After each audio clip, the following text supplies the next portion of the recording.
Shalom y bienvenidos a Vía Hafta Yisrael, una frase hebrea que significa amarás a Israel. Esperamos que se queden con nosotros, ya que nuestro maestro, el Dr. Baruch, nos compartirá una enseñanza expositiva de la Biblia.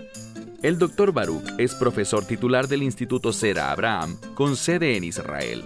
Aunque todos los cursos en el instituto se imparten en hebreo, el Dr. Baruch se complace en compartir esta enseñanza en inglés con doblaje al español. Para más información, visítenos en amarasaisrael.org o descargue nuestra aplicación móvil Mi Estudio Bíblico. Aquí está Baruch y la lección de hoy.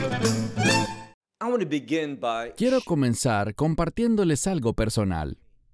Lo que les quiero decir es que la mayoría de las veces, y presten mucha atención, no dije todo el tiempo, pero sí la mayoría de las veces, sé lo que Dios espera de mí. Y me dirás, eso es maravilloso. Bueno, no del todo. ¿Por qué?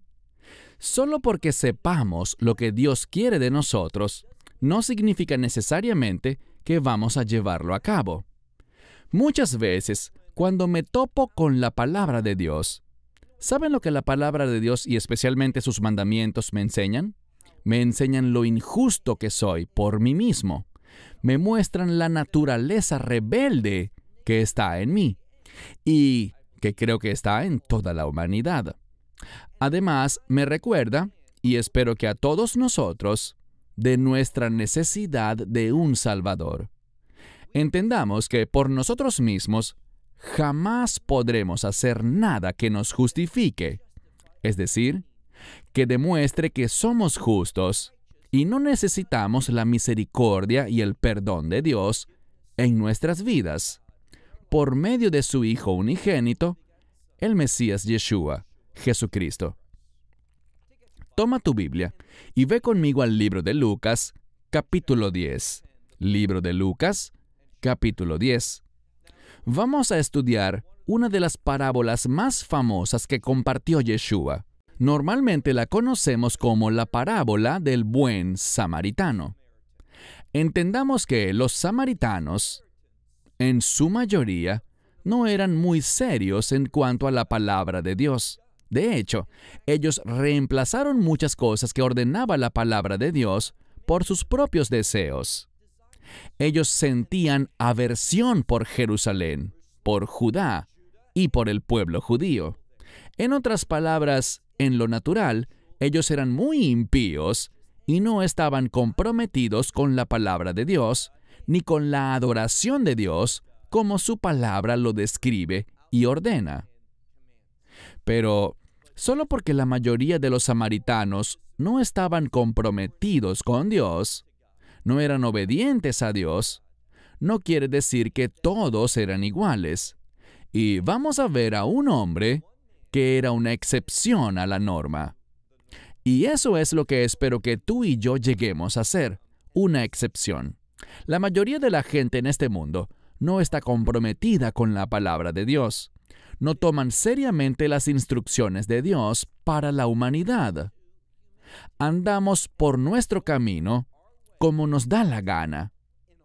Tomamos decisiones y muchas veces la gente quiere que Dios bendiga sus caprichos. Eso no es fe. La fe es cuando nos sometemos, y escucha con atención, cuando nos sometemos a la verdad de Dios. Bien, ve conmigo a ese pasaje, Evangelio de Lucas, capítulo 10, iniciando con el verso 25 que dice: Y he aquí, cierto abogado. Ahora, este término para abogado es literalmente la palabra ley, y su significado habla de un experto en los temas de la ley. Cuando hablamos de la ley, no estamos hablando de leyes civiles desde un punto de vista secular, sino de nomos, que es la palabra griega para la Torá, para la ley de Dios. Entonces había cierto hombre que era un experto en los mandamientos de Dios, en la ley de Moisés. Y noten lo que ocurre. Y he aquí, cierto experto en la ley se levantó. ¿Por qué se levantó? Aquí lo dice. Para probarle. ¿Probar a quién? A Yeshua. Así que este sujeto quería probar a Yeshua para confirmar si verdaderamente él era obediente a la revelación de Dios, si él entendía la verdad de las Escrituras. Y le dijo, este experto le dijo a Yeshua, Maestro, y todas las Biblias lo traducen como, ¿qué debo hacer? O haciendo qué cosa, heredaré, es un término para tomar posesión de la vida eterna. Ahora, eterna es un adjetivo que describe al reino de Dios en la Biblia. Así que cuando dice, ¿qué debo hacer para heredar la vida eterna? Está hablando de vida de reino.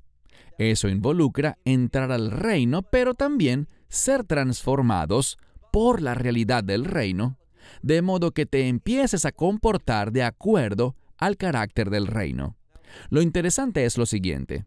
Este término para ¿qué haré? O ¿qué debo hacer? En griego, realmente está en pasado. ¿Por qué?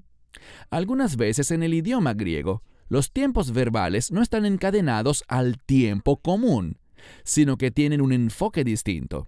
Y ese tiempo pasado, conocido como el aorist en griego, puede referirse a algo en su totalidad, de manera completa o íntegra.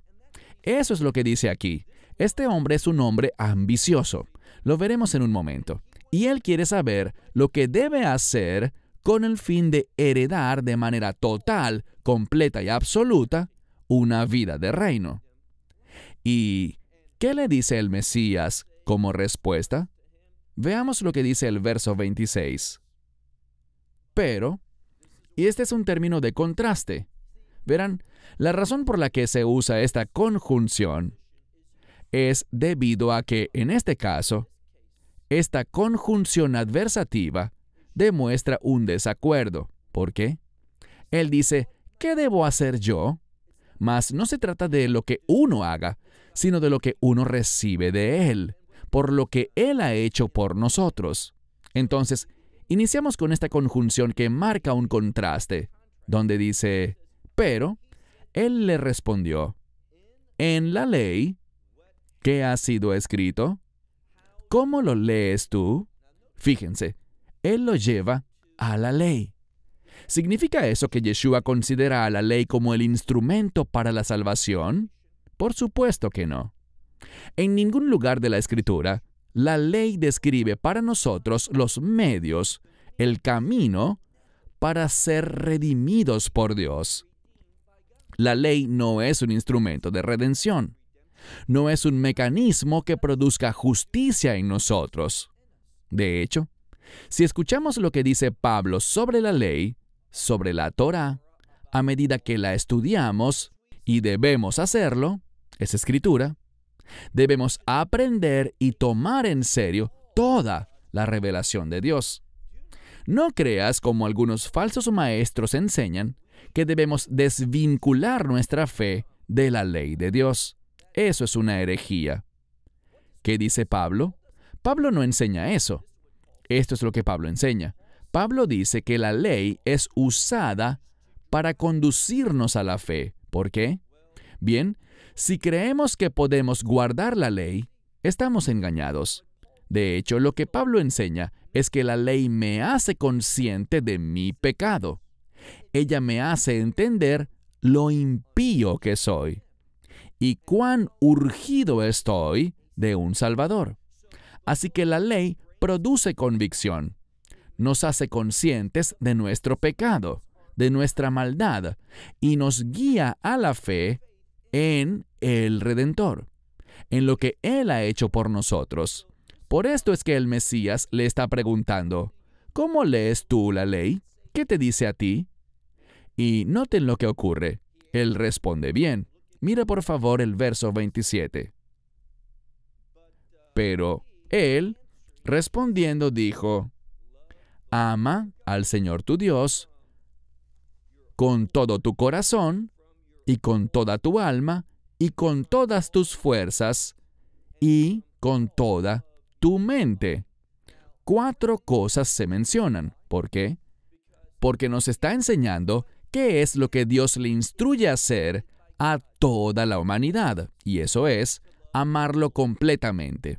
Eso implica traer nuestro corazón, nuestra alma, nuestra mente y nuestras fuerzas bajo la sumisión a la voluntad de Dios. Y les diré algo, eso no sucede de manera natural. Eso no se produce simplemente porque trabajemos duro o hagamos algo en particular. Eso viene solamente por la redención. Por lo tanto, noten lo que sigue diciéndole al Mesías luego de su respuesta. También dijo, ama a tu prójimo. Repito, aquí habla el experto en la ley. También dijo, ama a tu prójimo como a ti mismo. Entonces, estas dos cosas, ama al Señor tu Dios con todo tu corazón, con toda tu alma, con todas tus fuerzas y con toda tu mente, y ama a tu prójimo como a ti mismo. ¿Por qué le agregó ese segundo mandamiento? Muy sencillo. La forma como demostramos nuestro amor por Dios es amando a los demás. Por lo tanto, fíjense bien lo que el Mesías le responde a este hombre. Leamos juntos el verso 28. Y él le dijo, correctamente. Este es el término ortos, que significa derecho, como la palabra ortodoxo, apropiado. Entonces le dijo, ortodoxa o correctamente, has respondido. Haz esto y, noten lo que dice, vivirás. ¿Ven el cambio? Bien, la Torá nos enseña cómo debemos vivir. ¿Pero acaso podemos hacerlo en nuestro estado natural? No podemos. Por lo tanto, este hombre debió haber caído bajo convicción. Al compararse con la ley, este hombre debió percibir su impiedad, pero no lo hizo. Todo su enfoque estaba en él y en lo que él debía hacer. Siguiendo con la lectura, podemos ver lo que dice el versículo 29. Pero queriendo justificarse a sí mismo, eso es muy importante. Yo lo subrayé en mi Biblia. Esto nos dice cuál es su verdadero objetivo. Él quiere justificarse a sí mismo. El término justificar es el mismo término griego para hacerse recto por uno mismo. Él no quiere depender de un Salvador o un Redentor. Él quiere hacerlo por sí mismo. Y no se da cuenta, al contrastarse con la ley, él no se da cuenta de que él es incapaz, que es una persona totalmente impía, que no tiene la capacidad de cumplir los estándares justos de Dios. Por eso es que el Mesías fue a la cruz en la Pascua, para hacerlo por nosotros, tomando ese castigo del cual todos somos culpables. Tomar ese castigo sobre sí mismo, imputándonos al mismo tiempo su justicia, para que podamos ser aceptables para Dios por la fe en Él y no por obras. Entonces, este hombre, buscando justificarse a sí mismo, le dice a Yeshua, ¿y quién es mi prójimo? Bien, recuerden, lo que él estaba haciendo era probándolo, y todavía conserva ese mismo propósito. La mayoría de los comentaristas entienden esto como una muestra de que él, este experto en la ley, está buscando ponerse por encima de Yeshua. Así que lo sigue probando y busca justificarse a sí mismo diciendo, ¿quién es mi prójimo? Pasemos al verso 30. Aquí es donde comienza la parábola. Noten lo que dice Yeshua. Pero, Yeshua, y luego vemos un término muy importante. La mayoría de las traducciones solo pondrán respondiendo o contestando, pero es un término especial. Es una palabra que significa tomar algo y luego tenemos la palabra bajo. Entonces, es como tomar bajo consejo, queriendo decir que Yeshua comprendió la situación. Él está entendiendo exactamente la mentalidad de este experto y su objetivo, lo que él pretende hacer al justificarse a sí mismo. Por esto, él enseñará mediante una parábola que nos expondrá a todos los seres humanos como pecadores. Él dice, cierto hombre descendía de Jerusalén a Jericó y cayó entre ladrones. ¿Qué le hicieron los ladrones? Estos lo desnudaron es decir, le despojaron de sus ropas y le quitaron todo lo que tenía. Aquí desnudar no solo significa quitarle la ropa, sino quitárselo todo. Le causaron además heridas y se fueron de allí, dejándolo medio muerto. Entonces lo golpearon, le quitaron todo y lo dejaron allí, podríamos decir, al borde de la muerte. Esto es lo que sucedió. Y noten lo que dice la Escritura, avanzando al verso 31. Ocurrió un evento, es decir, algo pasó.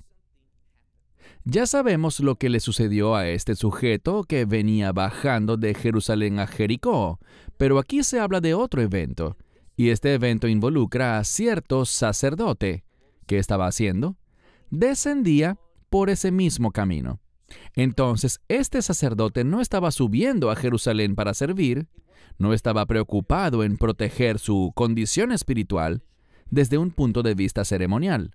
Él estaba dejando Jerusalén, descendiendo por ese mismo camino.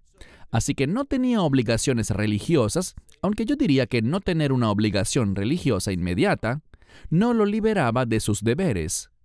Él estaba en ese mismo camino y noten lo que dice. Y viéndolo, este es un sinónimo de percibir, es sinónimo de entender. Él lo vio, pero ¿qué hizo? Él lo pasó de largo por el otro lado de la calle. ¿Qué significa eso? Que él ignoró a este hombre que estaba al borde de la muerte, a quien le habían despojado de todo lo que tenía. Él requería ayuda con urgencia. Y este sacerdote, que se supone que debía ser un mediador entre Dios y los hombres, no hizo nada. Pasemos ahora al verso 32. Pero del mismo modo, también un levita que iba pasando por ese camino, llegó y vio. Entonces, otro evento ocurre, algo muy similar.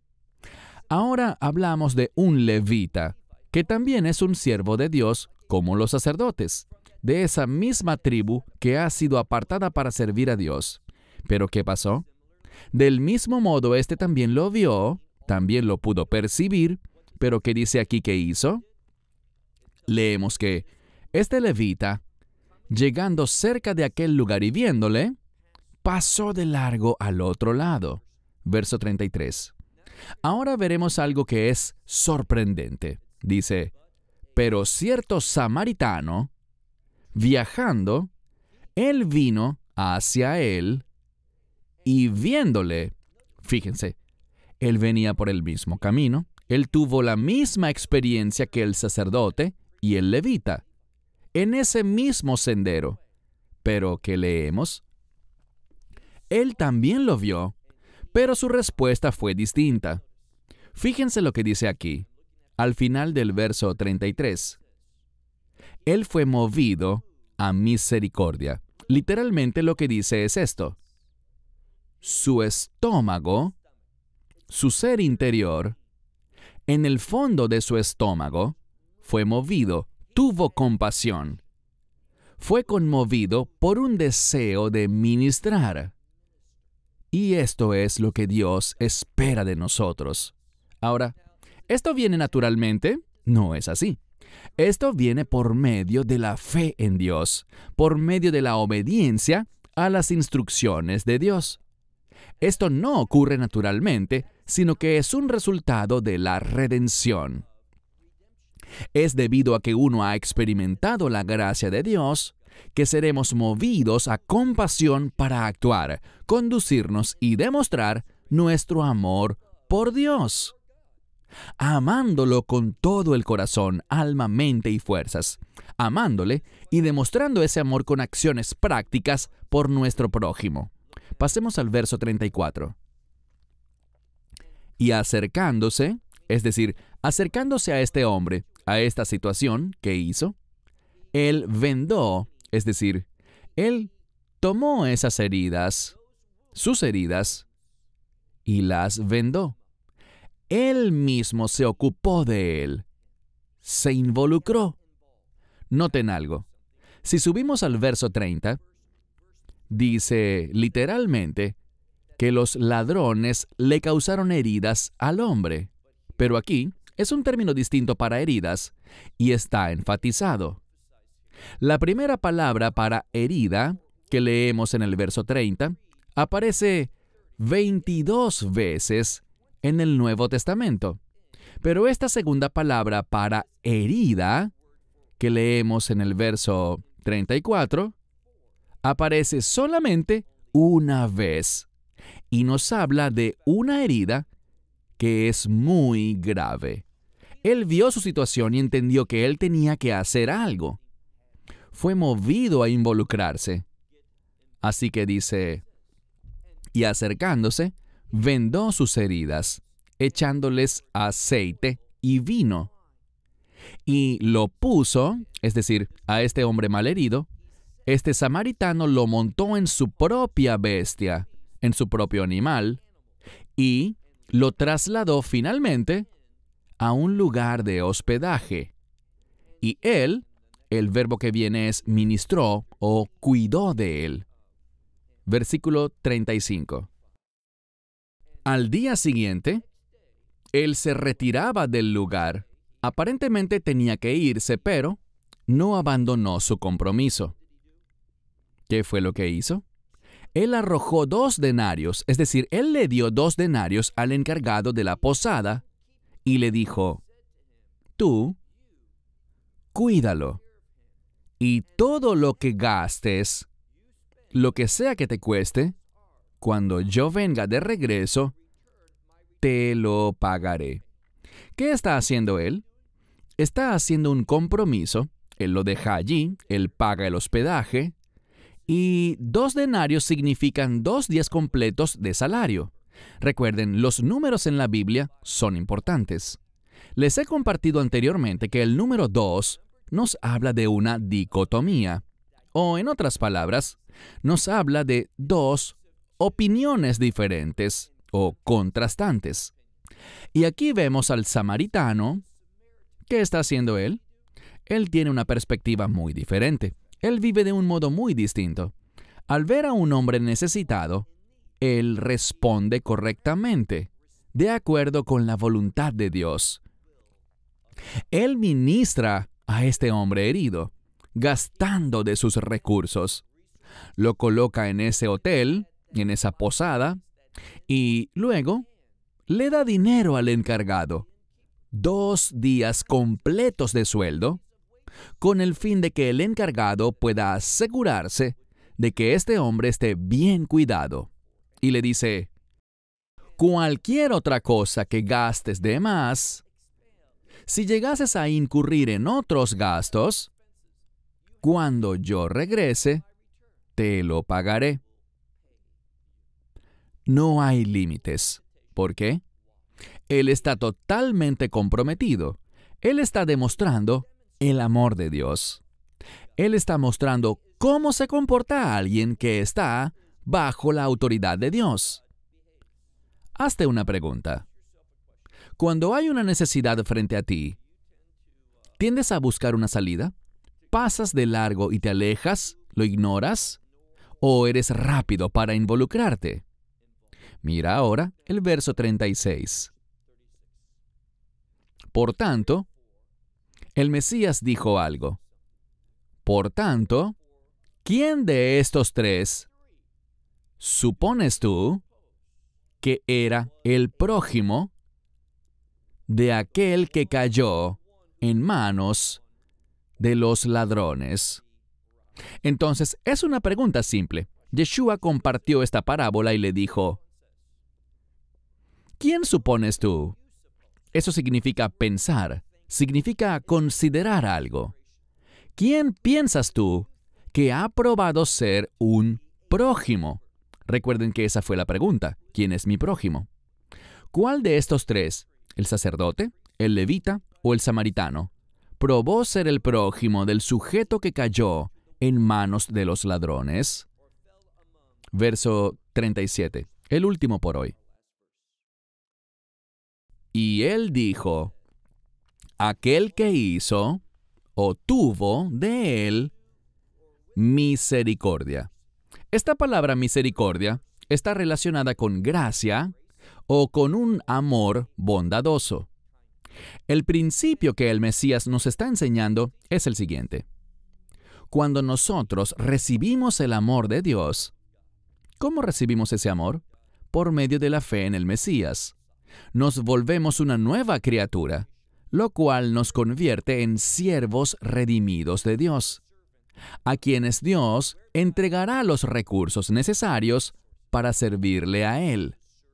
Por tanto, Yeshua dice, ¿cuál de estos tres probó ser, en tu opinión, quién consideras que probó ser un prójimo para Él? Y Él correctamente responde, aquel que tuvo misericordia, o que hizo misericordia con Él. Por tanto, Yeshua le contestó a este experto en la ley, ve y haz tú lo mismo. ¿Qué se supone que debemos hacer? ¿Cuál es el mensaje aquí? Muy sencillo. Somos llamados a demostrar y comportarnos de un modo que manifieste el amor de Dios. ¿Y cómo lo hacemos? Bueno, tal como hacemos con el menor de nuestros hermanos, con quien está en necesidad. Ese ministerio, ese amor, esas acciones y conductas no producen que heredemos la vida eterna, pero demuestran que hemos sido receptores de esa vida del reino, que hemos sido salvos por gracia y perdonados, que hemos experimentado la misericordia de Dios, la gracia y el perdón de Dios, que entendemos nuestra necesidad de la compasión de Dios en nosotros.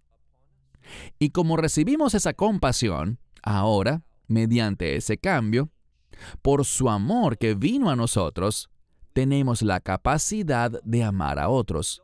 Ya no pensamos en cuánto me costará esto o cuán inconveniente me resulte. Esta es una oportunidad para demostrar tu amor por tu Salvador.